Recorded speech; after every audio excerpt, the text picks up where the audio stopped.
Represented below is the graph showing the action spectrum of photosynthesis जो कि superimposed है on absorption spectrum of chlorophyll A. Which of the following is correct for this? तो यहाँ पर action और absorption spectrum की बात की गई है क्लोरोफिल ए के बारे में। तो यहाँ पर वेवलेंथ दी गई है एक्स एक्सिस में एंड लाइट एब्जॉर्ब, एंड हमने ग्राफ को ओवरलैप करवाया है। तो जो एक लाइन है वो है एब्जॉर्प्शन वाली एंड जो दूसरी है वो कौन सी है, रेट ऑफ फोटोसिंथेसिस वाली। तो इससे ये पता पड़ रहा है कि जो ग्राफ है वो कंप्लीटली सुपर इम्पोज नहीं हो रहा है एब्जॉर्प्शन और एक्शन का, लेकिन एक चीज ये है कि वो क्लोजली रिजेंबल कर रहा है क्लोरोफिल ए के absorption and action spectrum of photosynthesis को। तो इससे ये पता पड़ रहा है कि जो क्लोरोफिल ए है वो चीफ पिगमेंट है, क्योंकि बहुत सारे पिगमेंट्स ने अलग अलग वेवलेंथ को एब्जॉर्ब किया था एंड उससे जो एक्शन स्पेक्ट्रम आया था वो जनरेट हुआ था। अब जो एक्शन स्पेक्ट्रम को ओवरलैप करवाया तो सबसे ज्यादा सिमिलैरिटी किससे मैच हुई थी, क्लोरोफिल ए पिगमेंट से। तो इसलिए यहाँ पर जो क्लोरोफिल ए है वो चीफ पिगमेंट है। तो there is complete 1-to-1 overlap between absorption and action spectrum.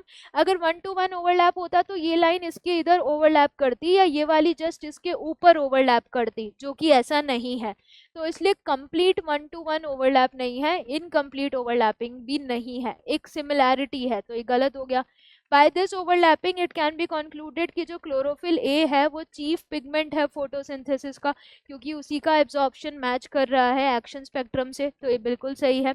This overlapping shows that only chlorophyll A absorbs the entire light energy. नहीं, सारी light energy chlorophyll A absorb नहीं कर रहा, chlorophyll B भी कर रहे हैं, कैरोटिनॉइड्स भी कर रहे हैं, xanthophyll भी कर रहे हैं, तो ये गलत हो गया। These graphs show that photosynthesis occur only in the wavelength of blue and red। अगर सिर्फ ब्लू एंड रेड में होता तो बाकी वाली भी जो वेवलेंथ है उसमें भी नहीं होना चाहिए था, पर उसमें भी होता है थोड़ा बहुत। तो ये ओनली वर्ड के रेस्पेक्ट में गलत हो गया। तो करेक्ट आंसर क्या हो गया, ऑप्शन बी।